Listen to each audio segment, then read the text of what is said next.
अच्छा, तो आपके पास जो पहली इक्वेशन है उससे लैम्डा की वैल्यू जब आप फाइंड आउट करेंगे तो वो वैल्यू आ जाएगी। देखें यहाँ पर ये वाली पूरी जो टर्म है इक्वलिटी के दूसरी तरफ ले जाओगे तो प्लस हो जाएगा, माइनस खत्म हो जाएगा, प्लस हो जाएगा, ठीक है।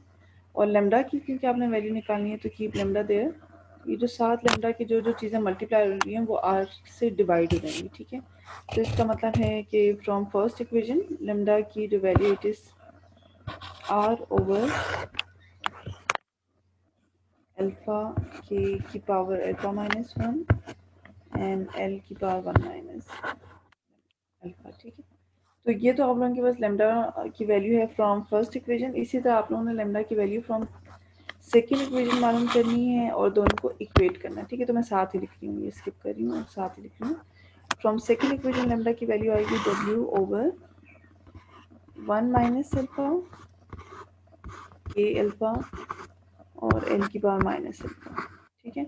अच्छा, उसके बाद फिर हम क्या करते हैं, हम या तो के की या एल की वैल्यू निकाल देते हैं, ठीक है। तो हम ऐसा करते हैं कि वी विल कीप के ऑन लेफ्ट हैंड साइड और बाकी सारी जो हैं वैल्यूज उसे हम राइट हैंड साइड रखेंगे। तो यहाँ पर देखें कि एक तो मेरे पास ऑलरेडी के इधर है और दूसरा के इस तरफ है, ठीक है। इनको एक तरफ लेकर आते हैं। ये जो डिनोमिनेटर में था यहाँ पे ये इस तरफ को चला जाएगा, जब लेफ्ट हैंड साइड पे आ जाएगा तो ये न्यूमरेटर में आएगा, ठीक है। And we have already one in the denominator, बाकी सारी चीज़ें उस तरफ आए। तो ये तो जो डब्ल्यू ओवर आर जो कि इनपुट प्राइसेस हैं। अच्छा, उसके अलावा you can see that we have parameters, वो बन जाएगा आपके पास अल्फा ओवर 1 माइनस अल्फा। और दूसरा तीसरी जो चीज़ है that is we have labour. तो एक तो लेबर इस तरफ है और दूसरा ये वाला चला जाएगा न्यूमरेटर में।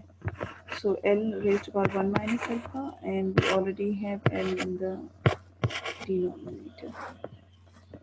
अब इसको सॉल्व कर लेते हैं। तो के अल्फा माइनस अल्फा प्लस 1, ठीक है, W by R alpha over 1 minus alpha. और लेबर का भी इसी तरह से देखें 1 माइनस अल्फा, ये जो है ऊपर चला जाएगा तो प्लस अल्फा बन जाएगा, ठीक है।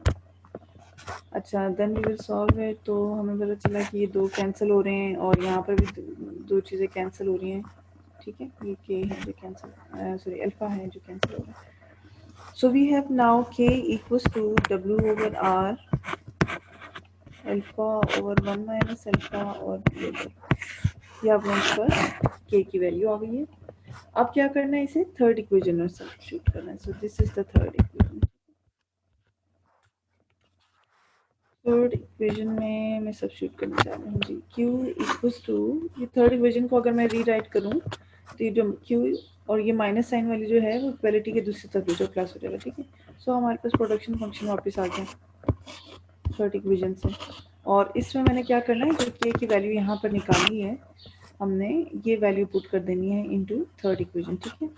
सो ये है w ओवर r, k की value w over r alpha over 1 minus alpha और क्या था, और जस्ट लेबर।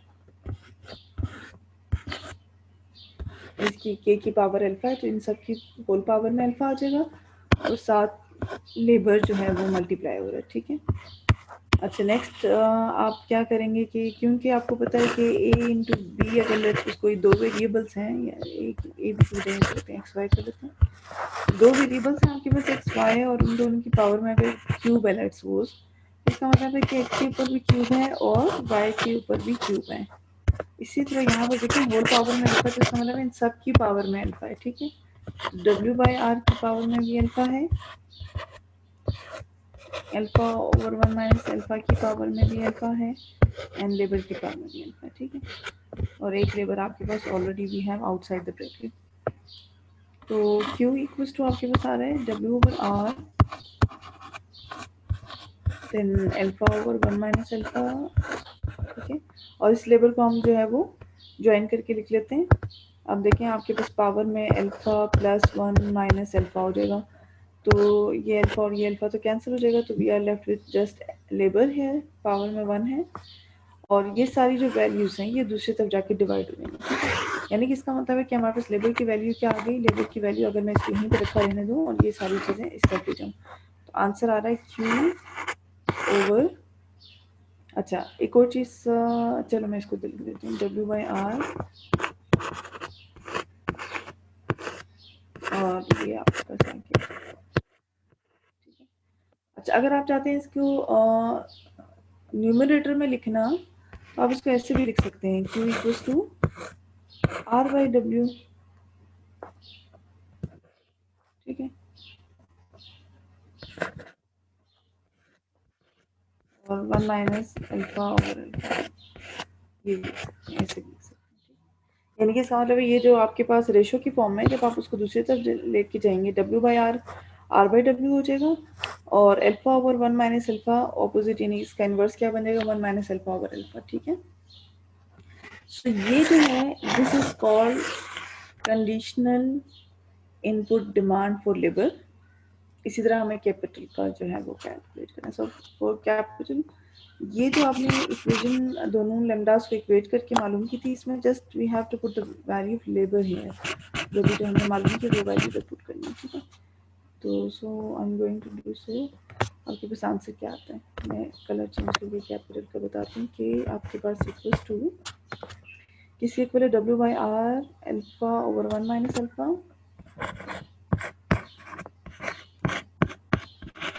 और साथ है लिखा हुआ लेबर। तो लेबर की तो अभी we just have found its value, तो लेबर की ये सारी वैल्यू यहाँ पे आ जाएगी, ठीक है। यानी कि समझ लगा हमारे पास क्या क्या चीज़ें हैं, तो R/W है, 1 माइनस अल्फा ओवर अल्फा है, और है हमारे पास क्या, और हमारे पास एक, ठीक है। अच्छा अब आप देखो कि ये वैल्यू और ये वैल्यू, ये तो इनपुट प्राइसेस हैं, ये और ये पैरामीटर्स हैं, तो हम इनको कंबाइन करके लिखते हैं, ठीक है। कंबाइन करके कैसे लिखेंगे भाई, ये तो एक तो W/R और ये इसका ऑपोजिट है R/W। तो उसके लिए हम क्या करेंगे, हमें पता है कि अगर हम इसको ऐसे लिखें W/R, ये हो गया अल्फा ओवर 1 माइनस अल्फा, ठीक है। इसको अगर मैं W/R ही लिखना चाहूँ तो पावर में नेगेटिव साइन आ जाएगा। इसी तरह इसको भी आप ऐसे लिख सकते हैं -1, कुछ ना हो तो अच्छा इसकी पावर में ये अल्फा कर देंगे। मैम एक्सक्यूज मैम, इसकी पावर अल्फा है ना? हाँ बिल्कुल, इसकी पावर में अल्फा है, ठीक है, ठीक है। अब आप करो कंबाइन, ठीक है, ये हो जाएगा आपके पास W/R और इसकी पावर में क्या आ जाएगा, देखें ये इसकी पावर तो 1 है और यहाँ पर माइनस अल्फा, दोनों को कंबाइन करेंगे तो 1 माइनस अल्फा,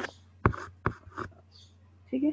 इसी तरह देखें जो पैरामीटर वाली जो टर्म है उनको भी कंबाइन कर लो, 1 माइनस अल्फा, और साथ रहेगा कि तो ये अपने के पास आ गया input demand function for capital.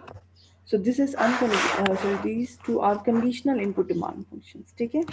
Conditional इसलिए कहलाता है क्योंकि यहाँ पर हमारा जो इनपुट की डिमांड है it is conditional on units of output. Output कितना हम प्रोड्यूस करना चाह रहे हैं उस पर डिपेंड करता है, ठीक है। इन कितना इनपुट यूज करेंगे दैट सिंपली डिपेंड्स ऑन, एक तो इनपुट प्राइसेस पे ऑब्वियसली, और आउटपुट के ऊपर डिपेंड करता है। So this is called conditional input demand function. जी यहाँ तक बताएं, कोई कंफ्यूजन है? No ma'am. अच्छा अब बारी आती है कि हमें मालूम करना है long run and short run cost function, ठीक है। आप लोगों को पता है कि we have the concept of long run short run based on the type of inputs, ठीक है। यानी कि इसका मतलब है कि अगर आपके पास जो है वो एक ऐसा टाइम पीरियड है जहाँ पर one of the inputs is fixed, ठीक है, तो ऐसा टाइम पीरियड क्या कहलाता है, शॉर्ट रन। कम से कम एक इनपुट ऐसा है जो कि फिक्स है और आप उसे चेंज नहीं कर पा रहे हैं, ठीक है, इस टाइम पीरियड को हम कहते हैं short run. Long run period क्या होता है, long run is the period when all of the inputs are variable. Variable मतलब आप चेंज कर सकते हैं। सो वो टाइम पीरियड जब आपके पास इतना वक्त मौजूद है, इतने रिसोर्सेज मौजूद होंगे, ठीक है, कि आप जो है वो हर इनपुट को चेंज कर सकते हैं, तो ऐसा टाइम पीरियड फिर हमारे पास क्या कहलाता है, लॉन्ग रन। अब जैसे फॉर एग्जांपल अगर आप मशीनरी की बात करते हैं तो नॉर्मली जो आपके पास आप छोटी मोटी मशीनरी तो चलो आप इंक्रीज़ कर लोगे, लेकिन अगर लेट्स सपोज अगर आप लोगों ने एक प्लांट जो है वो इंस्टॉल करवाया हुआ है, ठीक है, अब इतना बड़ा जो है वो एक प्लांट होता है किसी भी प्रोडक्शन यूनिट का, उसको एक तो बनाने में, फिर उसके बाद उसको इंस्टॉल करने में इतना सारा टाइम लग जाता है, ठीक है। तो let's suppose you have a production plant, you own one, और ये जो आपके पास प्रोडक्शन प्लांट है उसकी जो डिमांड वो है कैपेसिटी है that is let's suppose 1000 units है, या एक दिन में ये सिर्फ 100 यूनिट्स प्रोड्यूस करके दे सकते हैं, अस्यूम कर लें।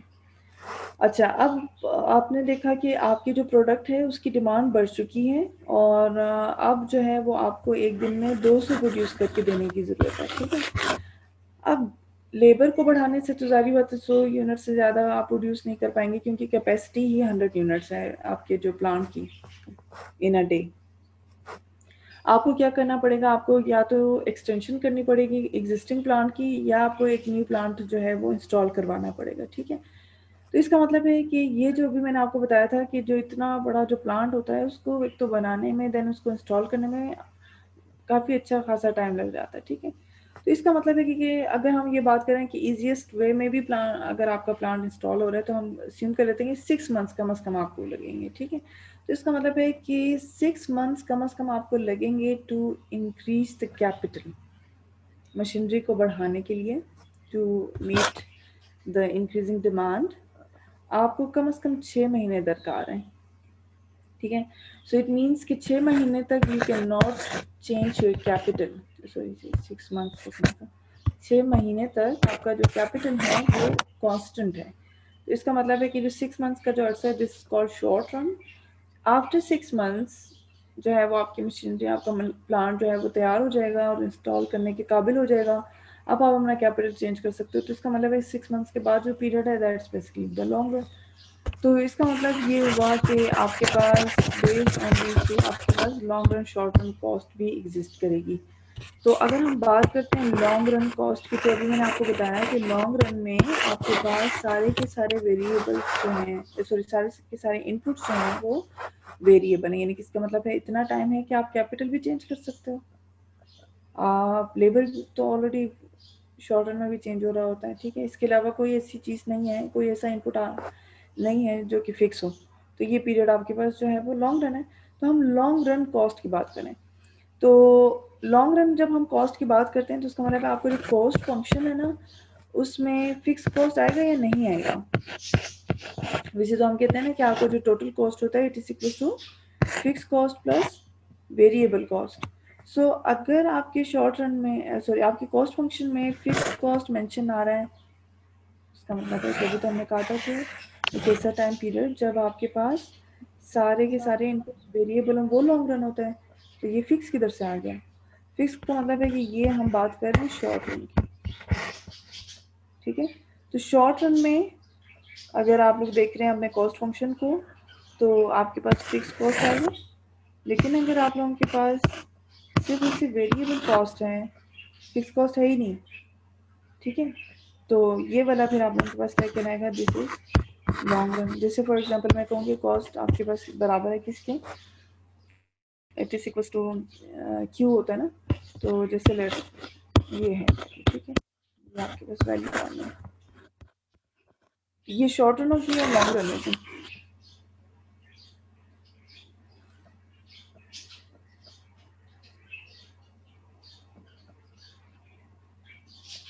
हाँ जी बताएंगे, आपके पास जो कॉस्ट फंक्शन मैंने लिखा है ये शॉर्ट रन कॉस्ट फंक्शन है या लॉन्ग रन कॉस्ट फंक्शन है। Short run. Short run, short run. बिल्कुल short run due to this fix cost, ठीक है। और अगर हमारे पास ये वाला क्वेश्चन नहीं आएगा, यानी कि आप मेरा जो टोटल कॉस्ट है जस्ट Q² प्लस 3Q, तो इसका मतलब है कि दिस इज लॉन्ग रन, ठीक है। यानी इसका मतलब है कॉस्ट फंक्शन आपके पास it will be just depending on Q only, कोई फिक्स टर्म नहीं होगी। तो अभी हमने मालूम किया था कंडीशनल इनपुट डिमांड, और using them we can derive the long run cost function, ठीक है। तो अभी हम करने जा रहे हैं लॉन्ग रन कॉस्ट फंक्शन।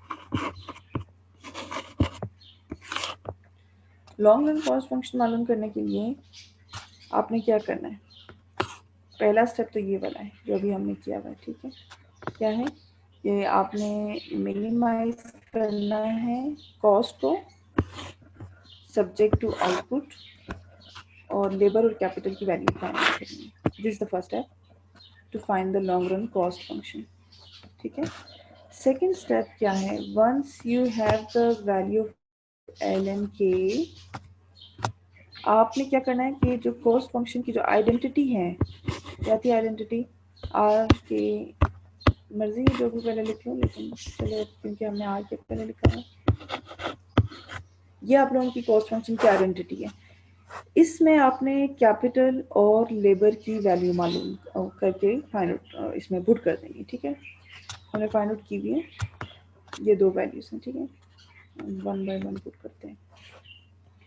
तो सबसे पहले कैपिटल की वैल्यू पुट कर देते हैं, आर इंटू कैपिटल की क्या वैल्यू थी, W over R 1 minus alpha,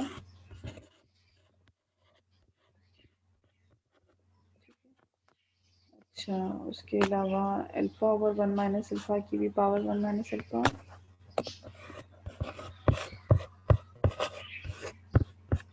और क्यू, बस। इसी तरह फिर आप लोगों ने जो है वो यहाँ पर लेबर की भी वैल्यू पुट करनी है जो कि है R by W 1 minus alpha by, ठीक, R by W 1 minus alpha over alpha, दोनों की पावर में अल्फा, ठीक, और क्यू, ठीक हो गया। और हम फर्दर क्या कर सकते हैं कि साथ आर था वी डब्ल्यू यहाँ पर, ठीक है। नेक्स्ट आपने क्या करना है कि यहाँ पर देखिए वी हैव आर हेयर और इधर भी है आर, इसी तरह यहाँ पे डब्ल्यू है और इधर भी डब्ल्यू है, ठीक है। इसको कंबाइन कर देंगे तो आपके पास आंसर आ जाएगा सी इक्वल्स टू आर की पावर 1, और इसको अगर मैं ऊपर ले जाऊँ तो ये बन जाएगा -1 प्लस अल्फा, ये डब्ल्यू की पावर 1 माइनस अल्फा, ठीक है। अच्छा इसी तरह ये बना आपके पास alpha over 1 minus alpha Q, यहाँ पर भी मैं कंबाइन कर रही हूँ डब्ल्यू को, 1 माइनस अल्फा आ जाएगा और आर की power alpha, then 1 minus alpha over alpha Q whole power alpha and Q, ठीक है। अच्छा now you can see that these two will be cancelled out in the part, वही 1 minus alpha इस पे आएगा ना, ये कहाँ पे, plus alpha whole 1 power, minus whole alpha, power में, ठीक। अच्छा अब आप देखो कि आपके पास ये रह गया आर, ये है डब्ल्यू, इसकी पावर अल्फा और इसकी 1 माइनस अल्फा, ठीक है। साथ यहाँ पर देखें आपके पास है अल्फा ओवर 1 माइनस अल्फा की पावर है दिस, और क्या क्या चीज़ें रहेगी हैं, और इस तरफ देखो आपके पास ये वैल्यू, क्या क्या चीज़ें आप लोग कॉमन ले सकते हैं।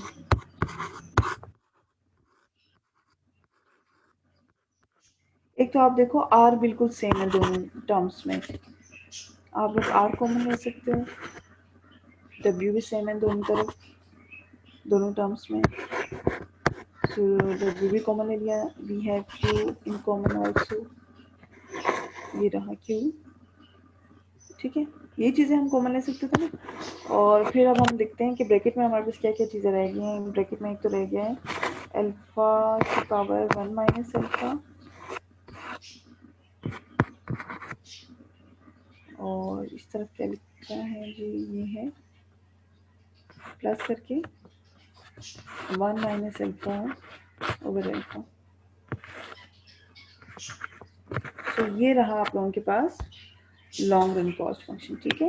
यानी कि आप देखो कि सिर्फ एक ही टर्म है, दो टर्म्स नहीं है, सिर्फ एक ही टर्म है, ठीक है ना। अगर प्लस के, ये तो ब्रैकेट के अंदर प्लस होकर एक ही वैल्यू आ गई ना, वो वैल्यू जो है वो क्यू के साथ मल्टीप्लाई हो रही है और क्यू फिर इन दोनों के साथ मल्टीप्लाई हो रहा है, तो इसका मतलब एक ही टर्म है आपके पास, ठीक है।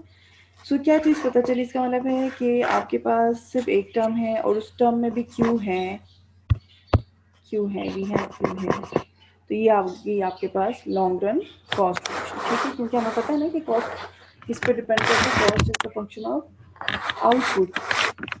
तो ये आप लोगों का लॉन्ग रन कॉस्ट फंक्शन है। बताएं यहाँ तो कोई कंफ्यूजन है? No ma'am, no ma'am. No ma'am. सही है। और अब अगर आपसे कहा जाए कि after finding long run cost function you have to find average cost, तो एवरेज कॉस्ट का कॉन्सेप्ट पता है ना? एवरेज कॉस्ट किस इक्वल होता है? If you divide total cost by Q, तो ये आप लोगों के पास क्या होता है? This is called average cost. और अगर आप डेरिवेटिव लेते हैं टोटल कॉस्ट का विच रिस्पेक्ट टू क्यू, तो आपके पास क्या आता है? मार्जिनल कॉस्ट आता है, ठीक है। और एवरेज कॉस्ट के बारे में आपको ये भी पता होगा कि आपके पास जो एवरेज कॉस्ट है इट इज यू शेप्ड, ठीक है, आपके पास यू शेप होता है। तो this is our U shaped average cost curve या एटीसी कर लो। तो है वी हैव एवरेज कॉस्ट और यहाँ पर आपके स्कीम है, ठीक है। इसमें याद रखिएगा कि ये वाला जो पोर्शन है ना आपके पास, the point where we have minimum of average total cost, ये वाला जो पॉइंट है, this point is called the, क्या कह रहा था ये वाला? एफिशिएंट स्केल, ठीक है, इज कॉल्ड एफिशिएंट स्केल। ये वो लेवल ऑफ आउटपुट जहाँ पे आपका एवरेज कॉस्ट मिनिमम हो जाए, वो पॉइंट कहलाता है एफिशिएंट स्केल। वो फेज जहाँ पे increase in output leads to decrease in average total cost, यहाँ पर देख लो आपके पास, यहाँ से ये जो फर्स्ट फेज है, इस फेज में आप देख सकते हैं कि जो जो आप आउटपुट बढ़ा रहे हैं, आपकी जो कॉस्ट है, एवरेज कॉस्ट है, वो कम होती जा रही है। तो ये वाला जो फेज है ये कहलाता है इकोनॉमीज ऑफ स्केल। यानी इसका मतलब है कि जो प्रोड्यूसर्स हैं they have incentive to increase their level of output, क्योंकि उन्हें पता है जिन जो वो आउटपुट बढ़ाएंगे तो लार्ज स्केल प्रोडक्शन की वजह से उनको फ़ायदा होगा, उनका एवरेज टोटल कॉस्ट कम हो रहा होगा, ठीक है। और ये जो आप लोगों के पास पीरियड है जहाँ पर you can see that increase in output leads to increase in average total cost, ये वाला जो पीरियड है this is called diseconomies of scale, ठीक है। So we have three phases. सबसे पहले इकोनॉमीज ऑफ स्केल है, then we have the efficient scale, और फिर हमारे पास डिस इकोनॉमीज ऑफ स्केल। ठीक हो गया? यहाँ तक कोई कंफ्यूजन है तो पूछ लें।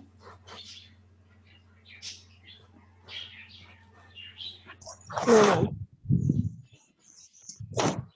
अच्छा, नाउ क्वेश्चन इज कि लॉन्ग रन तो हमने कैलकुलेट कर लिए, शॉर्ट रन कैसे कैलकुलेट करेंगे? यानी कि अगर आपके पास कोई प्रोडक्शन फंक्शन दे दिया जाए, लेट्स सपोज हमारे पास जो प्रोडक्शन फंक्शन है वो है 50 और जब आप लोगों के पास प्रोडक्शन फंक्शन दिया हुआ है और आपसे कहा जा रहा है कि आप लोगों ने शॉर्ट रन कॉस्ट फंक्शन जो है वो कैलकुलेट करना है, ठीक है। तो उसके लिए याद रखें, क्योंकि हमें पता है कि हमारा जो कैपिटल है वो तो फिक्स होता है। मैं इसको ऐसे लिख देती हूँ, पहले सिंप्लीफाई करके 50 और लेबर की पावर जो है वो 1/2 और कैपिटल की पावर, ठीक है। अच्छा, हमें पता है कि हमारे पास जो है कैपिटल तो फिक्स होता है शॉर्ट रन में, ये मैंने बार लगा दिया ऊपर, ठीक है, कैपिटल फिक्स होता है। हम क्या करेंगे, from this output function we will get the value for labour, labour की वैल्यू आप लोगों ने कैलकुलेट करनी है, ठीक है। तो लेबर के लिए हम क्या करेंगे, कीप लेबर है और बाकी इसके साथ जो जो वैल्यूज हैं उसको इक्वलिटी के दूसरी तरफ लेके चलेंगे। तो ये बन जाएगा हमारे पास L1/2 और Q डिवाइड बाई 50, ठीक है। और क्या रह गए, के रह गए, के भी आ गए यहाँ पे, के क्या रहेंगे। हाँ जी, बताइए यहाँ तक ठीक है?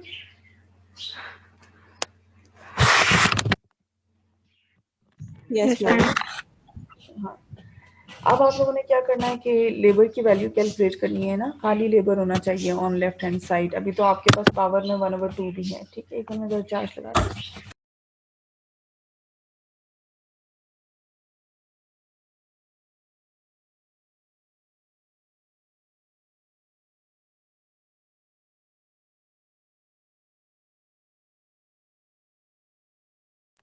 अच्छा, तो अब यहाँ पर आप देखें कि लेबर की पावर जो है वो 1/2 है।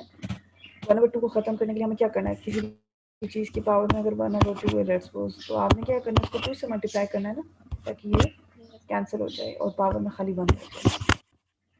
इसका मतलब है कि हमें क्या करना है, हमें दोनों तरफ स्क्वायर लेना पड़ेगा।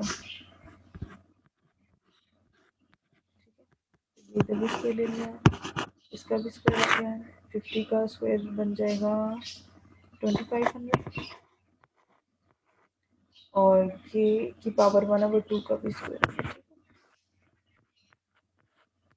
का स्क्वायर, ये से कैंसिल हो गया। तो लेबर की वैल्यू तो आ गई आपके पास शॉर्ट रन में, जो conditional input demand short run में, ठीक है, इट इज क्यू ओवर 2500 और देखो ये इससे कैंसिल हो गई, ठीक है, खाली किया आ गया। तो ये आपके पास वैल्यू आ गई। अब आपने इसे क्या करना है, इसे आपने अपने टोटल कॉस्ट फंक्शन में पुट कर देना, ठीक है, जो कि आर की प्लस डब्ल्यू है, क्योंकि कैपिटल तो कांस्टेंट है तो इसको हम आर के ही लिखा रहने देंगे प्लस डब्ल्यू, और एल की जगह ये वैल्यू जो हमने मालूम की है वो पुट कर देंगे, ठीक है। तो ये रहा हमारे पास आंसर आ रहा है क्यू ओवर 24। मैम क्यों स्क्वायर नहीं है? क्यू के ऊपर स्क्वायर नहीं आएगा। क्योंकि वो स्क्वायर आया था ना, तो ये 2 और 1/2 कैंसिल आउट हो गए। यहाँ पर देखो ये 1/2 और ये 2 कैंसिल हो गया ना। मैम क्यू के ऊपर क्यों मैम? कहाँ पे बच्चे मुझे बताओ। मैम क्यू के मैम ऊपर ये क्यू स्क्वायर नहीं होगा। अच्छा अच्छा, ठीक है, बिल्कुल सही स्क्वायर आएगा ये, ठीक है। तो ये आप लोगों के पास क्या है, this is short run cost function. क्यों? क्योंकि इसमें आप देख सकते हैं कि आपके पास 2 टर्म्स हैं। कोई पूछ रहा है कुछ, जो आवाज नहीं आ रही? No ma'am. ठीक है, अच्छा, अब आप देख सकते हो कि this is the short run cost function, जिसमें ये वाला पोर्शन तो फिक्स है क्योंकि कैपिटल आपका फिक्स है, तो फिक्स अमाउंट को आप उसके रेट के साथ मल्टीप्लाई कर दोगे तो कांस्टेंट वैल्यू आ जाएगी, ठीक है।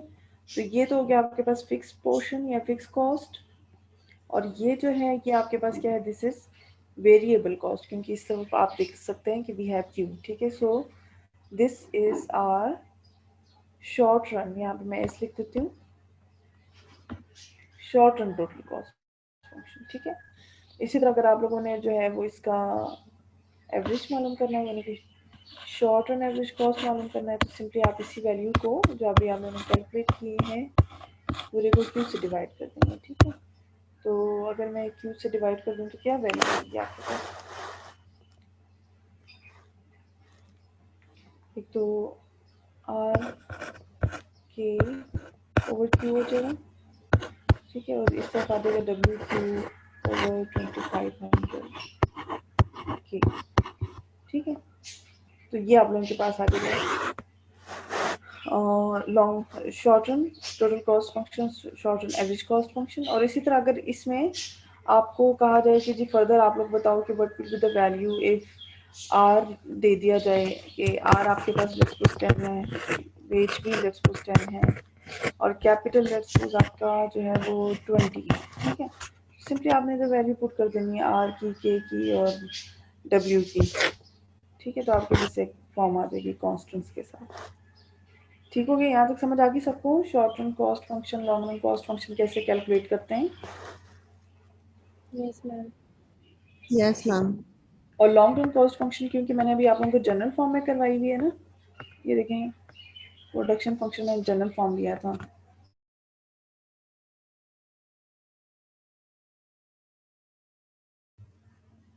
हाँ, तो मैं आप लोगों को बता रही थी कि जो अभी हमने लॉन्ग रन कॉस्ट फंक्शन मालूम किया था उसके लिए जो प्रोडक्शन फंक्शन लिया था वो जनरल फॉर्म में लिया था, ठीक है, जैसे के अल्फा और लेबर की पावर 1 माइनस अल्फा।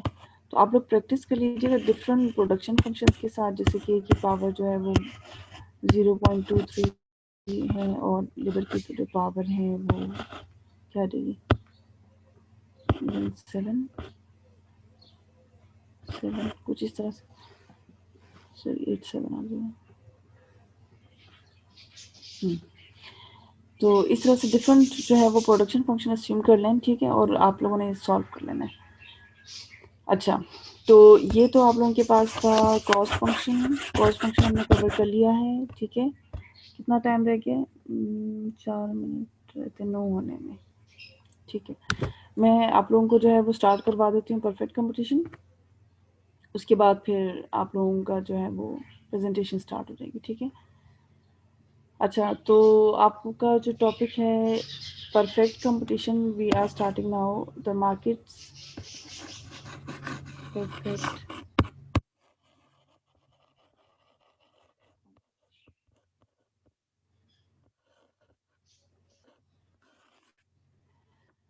अच्छा, परफेक्ट कंपटीशन आपके पास it's a market situation. Market आप लोगों को पता है ना क्या होती है? Market is the place where buyers and sellers come to bargain, ठीक है, for the price and the product. और आपके पास based on number of buyers and sellers we have different types of market.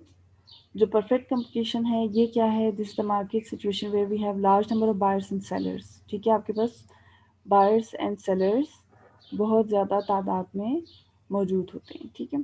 तो इसकी कुछ characteristics हैं इस मार्केट की। एक तो ये कि we have large number of buyers and sellers, ठीक है, large number of buyers and sellers.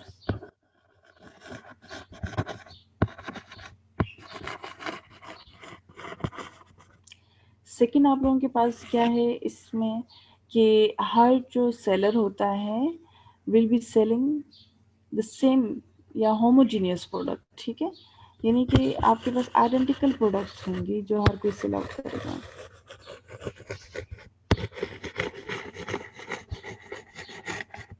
इसका मतलब ये हुआ कि आप के पास प्रोडक्ट होमोजीनियस है, यानी कि आपका जो प्रोडक्ट है, आप कोई चीज़ बीइंग अ बायर, अगर मैं कोई चीज़ बाय करना चाह रही हूँ तो मुझे नहीं फ़र्क पड़ता कि मैं इस फॉर्म से परचेज़ करूँ, लेट्स परचेज़ फॉर्म 1, ठीक है, और ये फॉर्म 2 है, तो मुझे नहीं फ़र्क पड़ता मैं इससे परचेज़ करूँ या इससे परचेज़ करूँ, क्योंकि जो प्रोडक्ट है इट इज़ एग्जैक्टली सेम, ठीक है।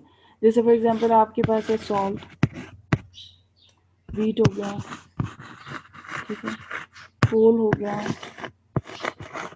या वेजिटेबल्स हो गई, ठीक है। तो इसका मतलब ये सारी चीज़ें वो प्रोडक्ट हैं जो आप किसी से भी ख़रीदेंगे तो चीज़ वही होगी। जबकि अगर आप देखें कि अगर आप कोई पेन ख़रीदते हैं उसकी क्वालिटी में डिफरेंस है, उसके पैकेजिंग में डिफरेंस है, ठीक है। इसी तरह अगर आप लोग जो है वो क्या पेप्सी ख़रीदने जा रहे हैं, कोई सॉफ्ट ड्रिंक ख़रीदने जा रहे हैं, तो उसमें भी फ़र्क है, आप पेप्सी ख़रीद रहे हैं, कोका कोला ख़रीद रहे हैं, ठीक है। तो इसका मतलब है कि आपका जो प्रोडक्ट है वो डिफ्रेंशिएटेड फॉर्म में है। इसमें क्या होता है, वी हैव आइडेंटिकल प्रोडक्ट, ठीक है, आइडेंटिकल प्रोडक्ट आप सेल आउट कर रहे हैं। तीसरी जो चीज़ है वो ये कि आपके पास there will be perfect information.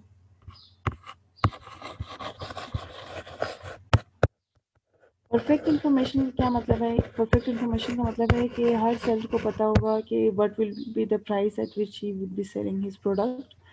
Buyers को भी पता होगा कि मार्केट रेट क्या चल रहा है, ठीक है। और बेस्ड ऑन दिस ये जो 3 कैरेक्टरिस्टिक्स हैं, we have the last one जो कि है आपके जो फर्म्स हैं। अच्छा, इसमें एक और चीज़ भी है कि फ्री एंट्री एंड एग्जिट है।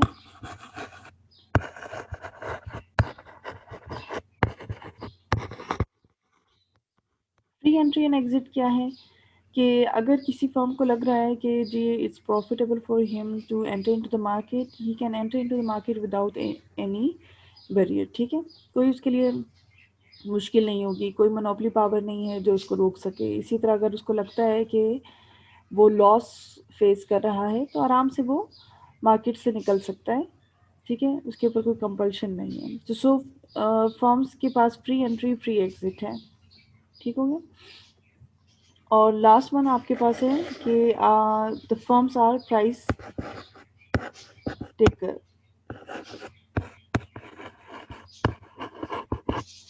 फॉर्म्स ऑफ प्राइस टेकर, मतलब कि they take the price whatever the price is, जो भी मार्केट प्रिवेलिंग प्राइस होगी, जो भी मार्केट फोर्सेस डिटरमिन करेंगी प्राइस को, वो उससे ऑप्ट करेंगे। मतलब अपनी मर्जी की प्राइस नहीं सेट कर सकते, जो प्राइस चलेगी उससे वो ऑन करेंगे, ठीक है।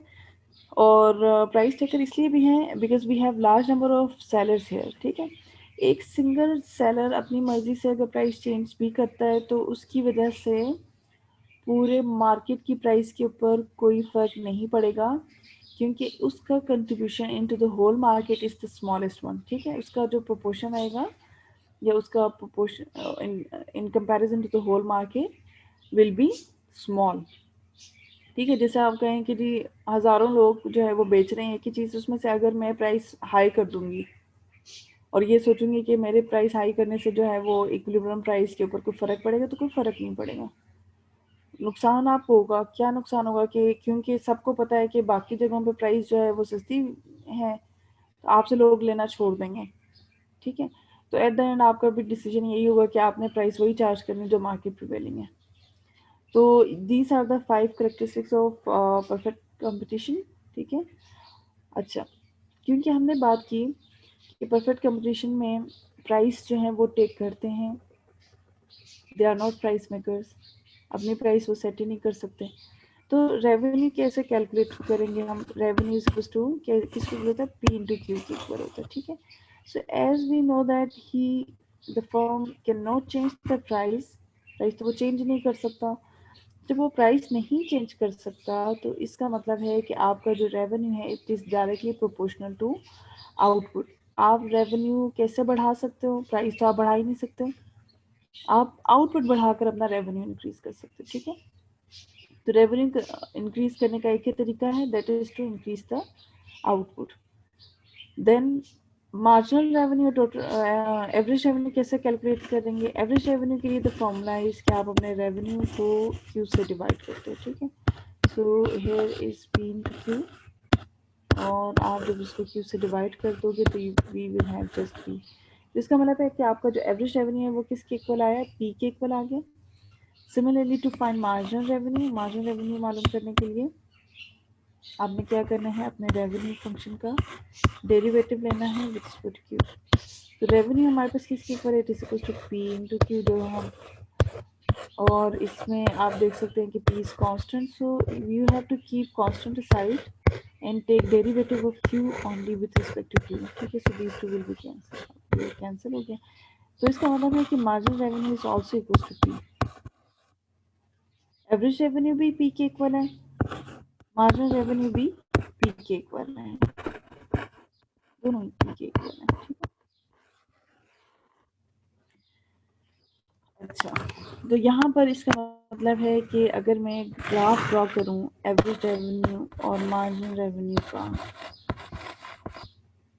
तो graph would be a straight line. क्यों स्ट्रेट लाइन? क्योंकि दोनों पी के बराबर और पी तो फिक्स है। तो ये लेट्स सपोज मैं कहती हूँ पी मेरी इतनी है, ठीक है, प्राइस जो है वो इट इज़ 10 लेट्स सपोज। तो इसका मतलब है अलोंग 10 आपके पास एक स्ट्रेट लाइन लग जाएगी। सो this is your average revenue and marginal revenue price. ठीक हो गया? यहाँ तक बात समझ आ गई?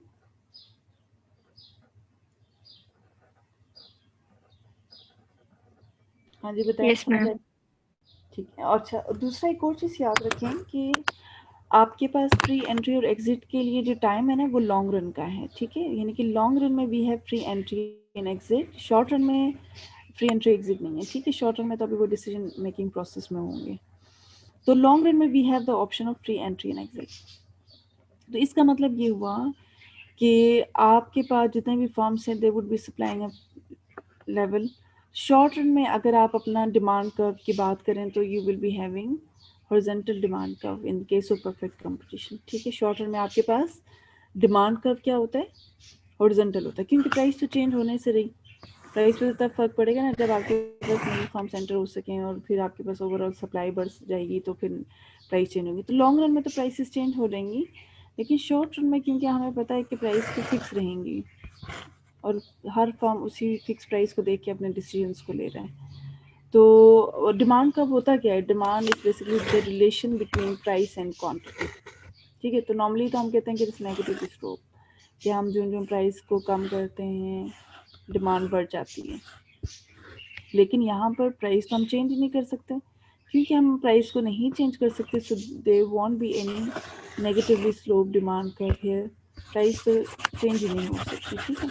तो इसलिए आपका जो डिमांड कर्व होगा फर्म का in the short run in case of perfect competition will be a horizontal line. ठीक है। So this is your average revenue curve, और यही एवरेज रेवेन्यू कर्व आपका डिमांड कर्व भी है। Demand curve in the short run, not in the long run, short run में। ठीक है। तो ये आप लोगों के पास आ गया। अच्छा, उसके बाद जब हम कॉस्ट की बात करते हैं, तो अभी मैंने आपको बताया था कि जो आपका कॉस्ट कर्व है it is average cost curve जो होता है वो यू शेप होता है। ठीक है। So this is U shape average cost curve.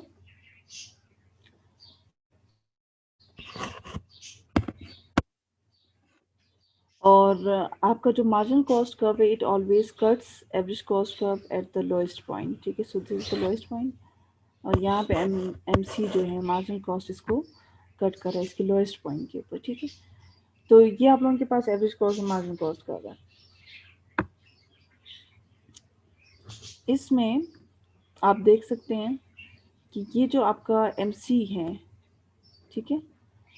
अच्छा, कि अगर मैं शॉर्ट रन की बात करूं, तो शॉर्ट रन में क्योंकि आपको पता है average cost will be divided into average fix cost and average variable cost. Short run में तो फिक्स कॉस्ट भी होता है, वेरिएबल कॉस्ट भी होता है। ठीक है। तो इसलिए शॉर्ट रन की अगर मैं बात करूं तो मेरे पास वेरिएबल कॉस्ट भी आएगा। सो this is average variable cost. Fix cost का है, उसकी अलग से लाइन नहीं बनानी। ये जो पोर्शन है ना, ये वाला the difference between average cost and average variable cost, ये सारा जो पोर्शन है this is your fix cost. ठीक है। ये एवरेज फिक्स कॉस्ट है, यानी कि इसके नीचे का जो रीजन है वो एवरेज वेरिएबल कॉस्ट है, और the region between A C and A B C जो है वो आपका एवरेज फिक्स कॉस्ट है। तो शॉर्ट रन में क्या होता है, शॉर्ट रन में आप लोग जो है वो सप्लाई करते रहते हैं। अगर प्राइस आपकी इतनी हो, ऑब्वियसली ये तो बड़ी अच्छी बात है, आपकी जो प्राइस है it is higher than average cost curve, आप सप्लाई करेंगे, जरूर करेंगे। ठीक है। अगर आपकी प्राइस इतनी हो तो इसका मतलब है कि आप यहाँ से वर्टिकल लाइन में वो एवरेज कॉस्ट तो अभी भी लेस है, तो it's profitable to produce at this point. ठीक है। तो इसका मतलब है कि यहाँ से यहाँ तक तो आपके लिए जो है वो प्रॉफिटेबल है, क्योंकि इससे ऊपर का जितना भी पोर्शन है उसमें आप देख सकते हैं कि आपकी जो प्राइस है it is above average cost. लेकिन शॉर्ट रन में क्योंकि आप लोग जो है वो शट डाउन का वर्ड यूज करते हो, competitive firm if faces loss then he will shut down his firm in the short run.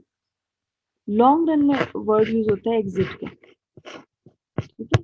Entry और एग्जिट का जो वर्ड है ना, ये लॉन्ग रन के लिए यूज होता है, शॉर्ट रन में वो शट डाउन करेगा। इसका मतलब है कि शॉर्ट रन में वो टेम्परेरली जो है वो अपनी प्रोडक्शन को रोकेगा और देखेगा कि कंडीशंस फेवरेबल हो जाएं, अगर वो वेट करेगा। ठीक है। तो इसका मतलब ये हो गया कि शॉर्ट रन में भी वो कुछ ना कुछ ऑपरेट करता रहेगा जब तक कि उसका फिक्स कॉस्ट कवर हो रहा है। तो शॉर्ट रन का यहाँ से यानी कि इसका मतलब है कि अगर उसकी जो प्राइस है, प्राइस इतनी लो है कि उसका एवरेज वेरिएबल कॉस्ट भी नहीं कवर हो रहा, फिर वो जो है वो क्या करेगा, वो फिर लॉन्ग रन में डिसीजन लेगा। ठीक है। तो इसका मतलब है कि शॉर्ट रन का जो आपका सप्लाई कर्व है वो कहाँ से स्टार्ट होगा, शॉर्ट रन का जो सप्लाई कर्व है it will be starting from this point two above.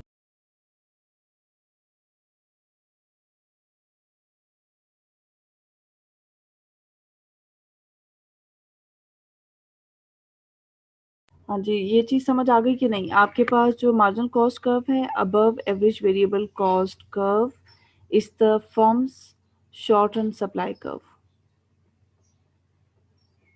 Yes, ma'am.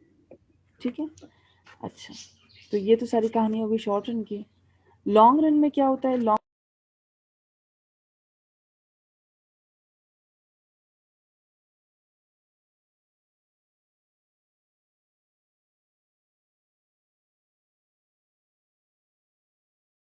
Ma'am आपका माइक ऑफ है। सॉरी, लॉन्ग रन में आपका ये एवरेज कॉस्ट कर्व है, ये मार्जिनल कॉस्ट कर्व है, ठीक है। लॉन्ग रन में क्योंकि हमारे पास फिक्स कॉस्ट नहीं होता, तो हमारे पास वही जो एवरेज कॉस्ट है वही हमारा जो है ना वो टोटल कॉस्ट है, वही हमारा वेरिएबल कॉस्ट है, ठीक है। तो इसका मतलब है कि शॉर्ट रन में तो हमने कहा था कि आपका जो कर्व है यहाँ से स्टार्ट होगा, लॉन्ग रन में आपका जो सप्लाई कर्व है ना एवरेज कॉस्ट से ऊपर तो जितना भी रीजन है, this is basically firm's supply curve, ठीक है। तो इसका मतलब है कि in case of perfect competition, if you want to find the competitive firm's supply curve, तो आप क्या कहेंगे, शॉर्ट रन में एवरेज वेरिएबल कॉस्ट से ऊपर का सारा पोर्शन एमसी का is the firm supply curve, और लॉन्ग रन में एसी का जो ऊपर का पोर्शन होगा एमसी, ठीक है, the portion of MC that is above AC is the firms supply curve, ठीक हो गया। चलिए अब ऐसा करते हैं कि इन इंफॉर्मेशंस को सामने रखते हुए हम देखते हैं कि फर्म जो है वो कितना प्रोड्यूस करेगा और कितना उसका आउटपुट जो है वो प्रोड्यूस करने के बाद प्रॉफिट कितना होगा, ये सारी चीज़ें, ठीक है। ग्राफिकली पहले करते हैं, न्यूमेरिकल हम बाद में कर लेंगे। ग्राफिकली तो ये है कि अभी हमने बात की कि ये है फर्म का demand function in the short run, यही उसका एवरेज रेवेन्यू है, यही उसका मार्जिन रेवेन्यू है, ठीक है। और यहाँ पर यू कैन सी दैट उसका एवरेज कॉस्ट कर्व है, ठीक है, और ये उसका मार्जिन कॉस्ट कर्व। अच्छा, वो पॉइंट फर्म डिसीजन लेगा कि कितना प्रोड्यूस करना है, दैट डिपेंड्स ऑन कि कहाँ उसका एमआर और एमसी एक दूसरे को कट करते हैं, ठीक है। तो वो पॉइंट जहाँ पे एमआर और एमसी एक दूसरे को कट कर रहे हैं, वहाँ पर फर्म अपनी आउटपुट मैक्सिमाइज करेगा, वो उसका मैक्सिमम लेवल ऑफ आउटपुट होगा। क्यों हमने ये कंडीशन रखी है कि जहाँ पे फर्म एमआर और एमसी को कंपेयर करे, क्योंकि हमें पता है कि हर फर्म का मोटिव होता है टू मैक्सिमाइज द प्रॉफिट, ठीक है। तो प्रॉफिट किसके इक्वल होता है, profit is equal to revenue minus cost. हम फर्स्ट ऑर्डर कंडीशन लगाएंगे, फर्स्ट ऑर्डर कंडीशन में हम क्या करेंगे, हम मार्जिनल प्रॉफिट मालूम करेंगे। मार्जिनल प्रॉफिट मालूम करने के लिए डेरिवेटिव में प्रॉफिट फंक्शन का विद रिस्पेक्ट टू आउटपुट, तो रेवेन्यू का फंक्शन आप लें derivative respect to output, you will get marginal revenue. और कॉस्ट का अगर आप लोग डेरिवेटिव लेते हैं with respect to Q, you will get margin cost, ठीक है। और फर्स्ट ऑर्डर कंडीशन में हम क्या करते हैं, हमेशा डेरिवेटिव लेके उसको इक्वल टू जीरो पुट करते हैं। So we have M R equal to M C, ठीक है, क्योंकि देखें ये माइनस है ना, और इसको इस तरफ दे दो। इसका मतलब है कि फर्म इतना प्रोड्यूस करेगा जहाँ पे तब तक प्रोड्यूस करेगा जब तक एम आर और एम सी इक्वल नहीं हो जाते, ठीक है। So if you look at the graph, तो हमारे पास ये जो पॉइंट है कहाँ पे एम आर इधर है और एम सी इधर है, ठीक है, ये वाला पॉइंट देख रहे हैं ना, ये एम सी की लाइन और ये एम आर की लाइन है, तो ये दोनों एक दूसरे को इस पॉइंट के ऊपर क्रॉस कर रहे हैं, तो इसका मतलब है कि हमें इतना प्रोड्यूस करना है। इस लेवल ऑफ आउटपुट के ऊपर कॉस्ट कितनी है, वेरिएबल कॉस्ट, ठीक है। आपने इस लाइन को, जो क्यू वाली लाइन है ना, इसको वर्टिकली अपवर्ड एसी तक प्रोड्यूस करना है। तो यहाँ पर आप देखें कि ये तो कॉस्ट हमारी ऊपर है, कॉस्ट एवरेज कॉस्ट जो है इट इज़ अबव प्राइस, तो इसका मतलब है कि शॉर्ट रन का पीरियड है और यहाँ पर जो फर्म है उसको वो लॉस कर रहा है फेस, ठीक है, this portion is the loss for the firm. अच्छा, इसी तरह ये भी सिचुएशन हो सकती है, ये आप लोगों के पास है price equal to A R M R, और ये आप लोगों का जो है वो एवरेज कॉस्ट कर्व है, this is your marginal cost curve. अब फर्म ने डिसीजन लेना है कि कितना प्रोड्यूस करे, तो क्राइटेरिया तो वही है जहाँ पे एमसी और एमआर एक दूसरे को कट करें। तो देखते हैं कि ग्राफ में एमआर और एमसी कहाँ एक दूसरे को कट करें, ये एमसी की लाइन है और ये एमसी की लाइन एमआर को इधर कट कर रही है, इसका मतलब इतना प्रोड्यूस करना है हमने, ठीक है, ये हमने प्रोड्यूस करना है।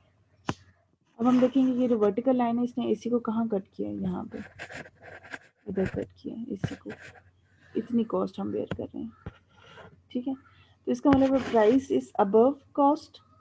ये जो आपके पास पोर्शन आए हैं, शेयर रीजन आए हैं, this is basically firms profit, ठीक है। तो इसका मतलब है कि फर्म जो है वो यहाँ पर एबनॉर्मल प्रॉफिट अर्न कर रहा है in the short run.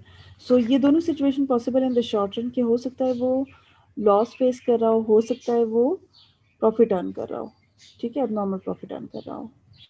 But in the long run, क्योंकि आपको पता है कि आप डिसीजन जितना लेना था आप लोगों ने वेट कर लिया, लेकिन स्टिल जो है वो हालात बेहतर नहीं हो रहे और आपकी जो प्राइस है वो इतनी लो हो चुकी है कि आपका जो है वो एवरेज वेरिएबल कॉस्ट भी नहीं कवर हो रहा। तो उस टाइम फिर आप लोगों ने जो है लॉन्ग रन में डिसीजन ये लेना होता है कि you have to exit the market, ठीक है। इसी तरह न्यू फॉर्म्स एंटर हो रही होती हैं अगर उन्हें लगता है कि हालात फेवरेबल हैं। तो लॉन्ग रन, शॉर्ट रन में जितने भी on the basis of the situations, ठीक है, कि ये सिचुएशन है तो एग्जिट होगा, ये सिचुएशन है तो लॉन्ग रन में एंट्री हो रही होगी। इसको देखकर और भी लोग मोटिवेट हो रहे होंगे और लोग भी एंटर हो रहे होंगे। तो लॉन्ग रन की अगर हम बात करें तो एडजस्टमेंट हो चुकी होती है सारी। एडजस्टमेंट होकर आपका जो एवरेज कॉस्ट कब है और मार्जिन कॉस्ट, मार्जिन रेवेन्यू सब इक्वल है, ठीक है।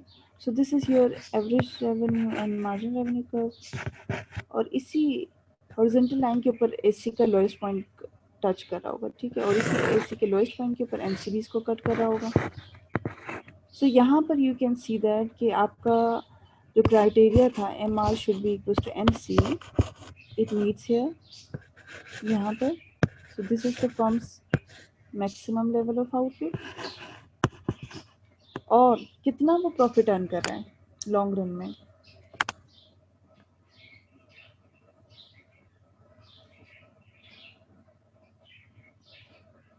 जैसे इसमें मैंने आपको बताया था ना कि हमने वर्टिकल लाइन को देखना है कि वो एस सी को कहाँ पे टच करे, वहाँ पे सी आ रहा है और जो मैम डिफरेंस है नॉर्मल वो प्रॉफिट अर्न नॉर्मल करेगा मैम इस फॉर्म में। क्या है, कितना प्रॉफिट है नॉर्मल प्रॉफिट का क्या मतलब होता है ग्राफ जी के मैम मुताबिक माजरत नहीं सुना। जी, यही आपका कॉस्ट है, यहीं पर आपकी प्राइस है ना।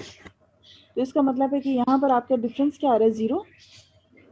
प्राइस और नो कॉस्ट का प्रॉफिट। डिफरेंस क्या आ रहा है, जीरो। तो इसका मतलब है कि आपका जो प्रॉफिट है यहाँ पर इट इज जीरो, ठीक है। तो सो लॉन्ग रन में जो कंपैरेटिव फर्म्स जो हैं will be earning normal profit. और लास्ट लेक्चर में मैंने आपको बताया था कि नॉर्मल क्यों कहते हैं इसे, हालांकि यस प्रॉफिट मैम। जीरो है।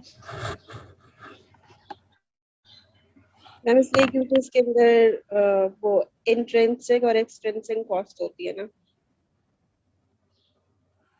हाँ, एक्सप्लिसिट इम्प्लिसिट हाँ, कॉस्ट दोनों इंट्रिंसिक माइनस, और एक्सप्लिसिट कॉस्ट होती है।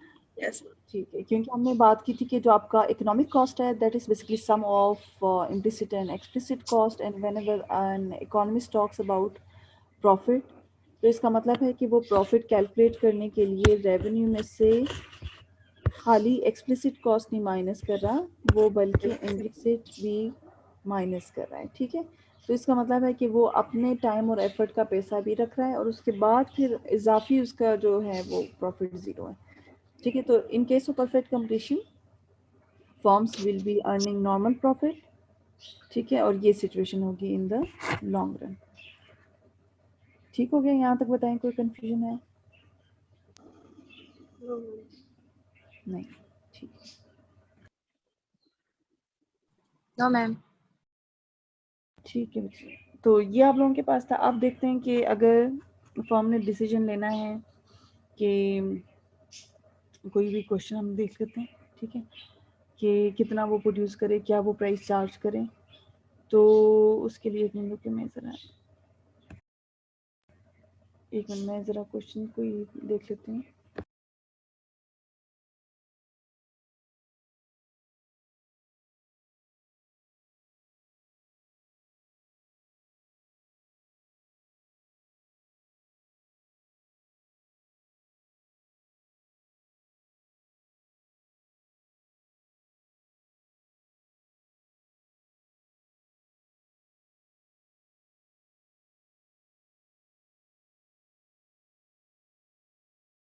पास खाली दिया, अगर खाली कॉस्ट फंक्शन आपके पास दिया हो तो तब भी आप लोग कैलकुलेट कर सकते हो किसी भी कंपेटिटिव फर्म का मैक्सिमम लेवल ऑफ आउटपुट, यानी उसका क्यू एम पी आप कैलकुलेट कर सकते हो। ठीक है, जैसे फॉर एग्जांपल अगर आपके पास कॉस्ट फंक्शन गिवन है और ये गिवन है आपके पास Q cube minus 5q square,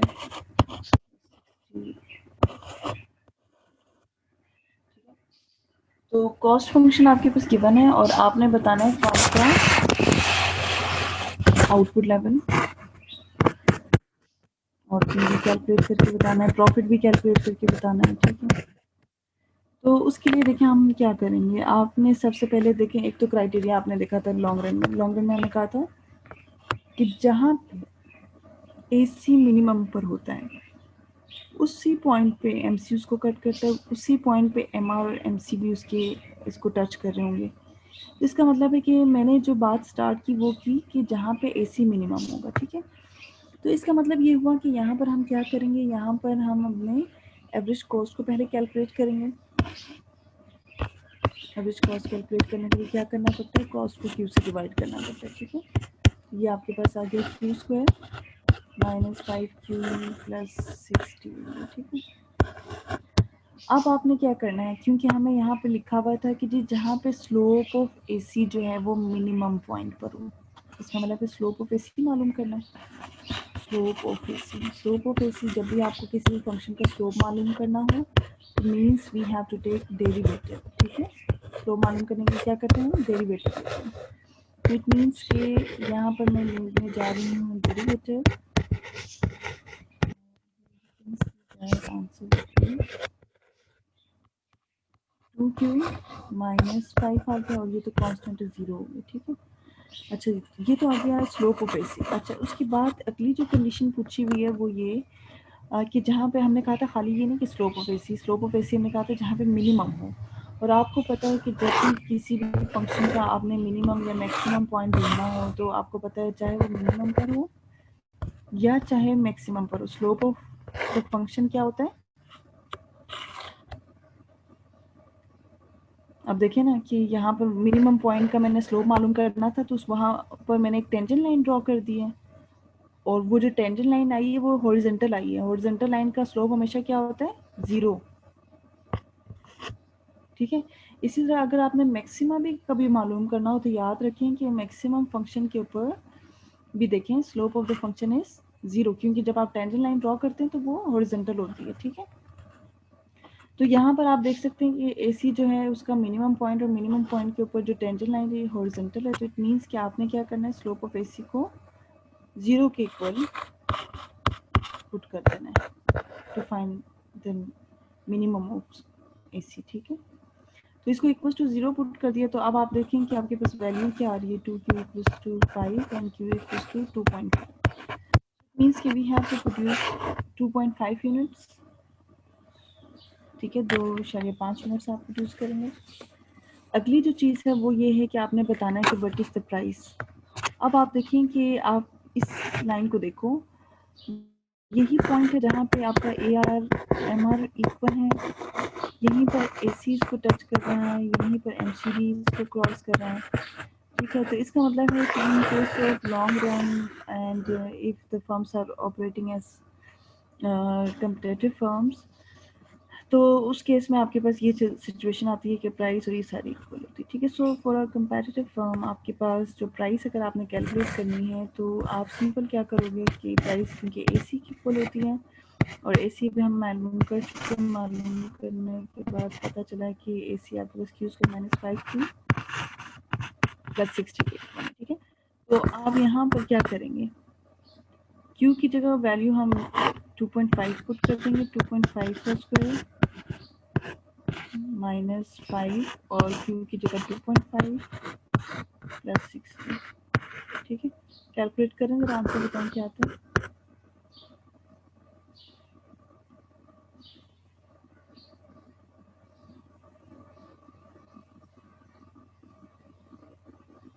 हाँ जी, प्राइस कैलकुलेट करेंगे जल्दी से।